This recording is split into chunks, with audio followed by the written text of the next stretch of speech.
வணக்கம் நண்பர்களே! நம்ம இன்னைக்கு மகளிர் உரிமை தொகைய பத்தி ஒரு புதுசான ஒரு அப்டேட் வந்திருக்கு. விடுபட்ட மகளிருக்கும் இந்த மகளிர் உரிமை தொகை கிடைக்கும் அப்படின்னு சொல்லியிருக்காங்க. அது எப்படி கிடைக்கும்? என்ன டீட்டெயில்னு சொல்லிட்டு வாங்க நம்ம இந்த வீடியோவுல விரிவா பார்க்கலாம். நீங்க நம்ம சேனல இன்னும் சப்ஸ்கிரைப் பண்ணாம பார்த்துட்டு இருந்தீங்களா? சேனல சப்ஸ்கிரைப் பண்ணிக்கோங்க. அண்ட் பெல் பட்டன் ஆன் பண்ணுங்க. நம்ம போடுற வீடியோ ஒவ்வொன்னும் உங்களுக்கு நோட்டிஃபிகேஷனா வரும். உங்கள் கனவை சொல்லுங்கள்னு சொல்லிட்டு புதுசா தமிழ்நாட்டுல ஒரு ஸ்கீம் அறிமுகப்படுத்தியிருக்காங்க. அது மூலியமா தான் விடுபட்ட மகளிருக்கு ம மட்டும் இல்லாம, புதுசா யார் யாரெல்லாம் அப்ளை பண்ண முடியலையோ, அவங்களுக்கும் அப்ளை பண்ணுறதுக்கான ஒரு வாய்ப்புகள் கிடைச்சிருக்கு. "உங்கள் கனவை சொல்லுங்கள், உங்கள் கனவை சொல்லுங்கள்" என்ற புதிய திட்டத்தை இன்று தொடங்கி வைத்தார் முதலமைச்சர் மு.க.ஸ்டாலின். 50,000 தன்னார்வலர்கள் மூலியமா 1,91,00,000 வீட்டுக்கு போயி அவங்க இந்த டேட்டாவ எடுக்க போறாங்க. இது எப்படி அப்படின்னு சொல்லி பார்த்தீங்க அப்படின்னாக்கா, உங்களுக்குன்னு ஒரு தனியா ஒரு ஃபார்ம் ஒண்ணு குடுப்பாங்க. தன்னார்வலர்கள் மூலியமா உங்களுக்கு என்ன பிரச்சனை ஏதுன்றத டீட்டெயிலா நீங்க அதில எழுதி குடுத்தீங்கன்னாக்கா, அத தீர்க்கறதுக்கு அரசாங்கம் எல்லா நடவடிக்கையும் எடுக்கும். அது மட்டும் இல்லாம உங்களுக்கு யூனிக்கா ஒரு ஐடி கார்டு மாரி ஒண்ணு குடுத்துட்டு போவாங்க.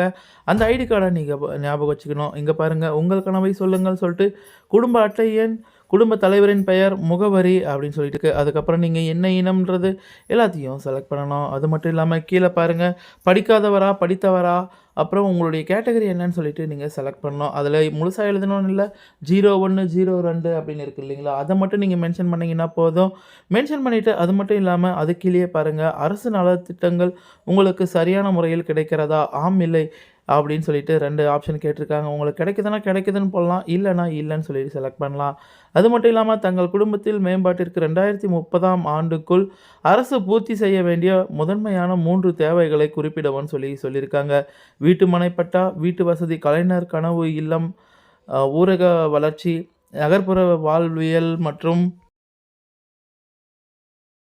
வீடு வழங்கும் திட்டத்தில உங்களுக்கு தேவையா? அப்படி இல்லனாக்கா சமூக பாதுகாப்பு திட்டங்கள், கலைஞர் மகளிர் உரிமை திட்டம் மூலம் உங்களுக்கு உதவி வரலையா? இல்ல முதியோர் உதவித்தொகையான்னு சொல்லிட்டு இங்க கேட்டிருக்காங்க. இதில நீங்க கலைஞர் மகளிர் உரிமை திட்டத்தில எங்களுக்கு பணம் வரல அப்படின்னு சொல்லி இதில நீங்க செலக்ட் பண்ணி குடுத்தீங்கன்னாக்கா, உங்களுடைய கோரிக்கை எண்ணி 30 நாள்ல சரி செய்யப்படும் அப்படின்னு சொல்லியிருக்காங்க. அது மட்டும் இல்லாம வா வாழ்வாதார கடனுதவி, கல்வி உதவி திட்டங்கள், மருத்துவ உதவிகள், மாற்றுத்திறனாளிக்கான திட்டங்கள், விவசாய கடன் உபகரணங்கள் அப்படின்னு சொல்லிட்டு லிஸ்ட்டு நீண்டு போய்க்கிட்டே இருக்கு. நீங்க எது தேவையோ அத நீங்க செலக்ட் பண்ணி மொத்தம் 3 செலக்ட் பண்ண முடியும். அது மட்டும் இல்லாம இப்போ என்னென்ன திட்டங்கள் எல்லாம் இருக்கு, குழந்தைகள் நலன் திட்டம், மகளிருக்கான திட்டம்னு பார்த்தீங்கன்னாக்கா, அதில முன்னோடியா இருக்கிறது கலைஞர் மகளிர் உரிமை திட்டம் தாங்க. மகளிர் விடியல் பயணம், புதுமை பெண், தோழி விடுதி, மகளிர் சுய உதவி குழுக்கள் அப்படின்னு சொல்லிட்டு மகளிர் சுய உதவி குழுக்களும் நெறையா இப்போ புதுசா ஆரம்பிச்சிருக்காங்க.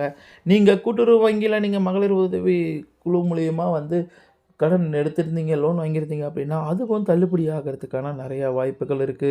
இப்போ நம்ம பார்க்குறது கலைஞர் மகளிர் உரிமை தொகை கிடைக்காதவங்களுக்கு எப்படி கிடைக்க செய்றது, அது மட்டும் இல்லாம இப்போ புதுசா நீங்க நெறைய பேர் ரேஷன் கார்டு வாங்கியிருப்பீங்க. அவங்க எல்லாருமே எப்படி அந்த ரேஷன் கார்டு வந்த உடனே எப்படி மகளிர் உரிமை தொகைக்கு அப்ளை பண்றது அப்படின்னு சொல்லி பார்த்துக்கிட்டு இருக்கோம். அது ஆல்ரெடி மகளிர் உரிமை தொகைக்கு புதுசா அப்ளை பண்ணுறதுக்கு எந்த ஆப்ஷனும் இல்லாம இருந்தது. கிட்டத்தட்ட 2ஆம் கட்டமா ஒரு 17,00,000 பேருக்கு இந்த பணமானது வந்துகிட்டு இருந்தது. வராதவங்களுக்கு இந்த வாய்ப்ப பயன்படுத்தி நீங்க அ பண்ணிக்கலான்னு சொல்றோம். அது மட்டும் இல்லாம, உங்கள் கனவை சொல்லுங்கள் கனவு அட்டைன்னு சொல்லிட்டு உங்க வீட்டுக்கு குடுப்பாங்க. 2 நாளைக்கு முன்னாடியே அந்த ஃபார்ம குடுத்துட்டு போயிருவாங்க. நீங்க என்ன தேவையோ அதில ஃபில் பண்ணிட்டு, நீங்க வச்சிருந்தீங்க அப்படின்னா, உங்களுக்குன்னு யூனிக்கான ஒரு ஐடி ஒண்ணு கிரியேட் பண்ணி குடுத்துருவாங்க. கீழ பாருங்க குடும்ப தலைவரின் பெயர் இருக்கு. மேல உங்க குடும்ப எண் இருக்கு. இது டைரக்ட்டா ஒவ்வொரு கனவின் மீதும் எடுக்கப்படும் நடவடிக்கை முதலமைச்சரின் தனி அலுவலகம் மூலம் கண்காணிக்கப்படும். ஸோ நீங்க இதில பண்ணீங்க அப்ளை பண்ணீங்க அப்படின்னாக்கா, கண்டிப்பா உங்களுக்கு உதவித்தொகை கிடைக்கிறதுக்கு நெறைய வாய்ப்பு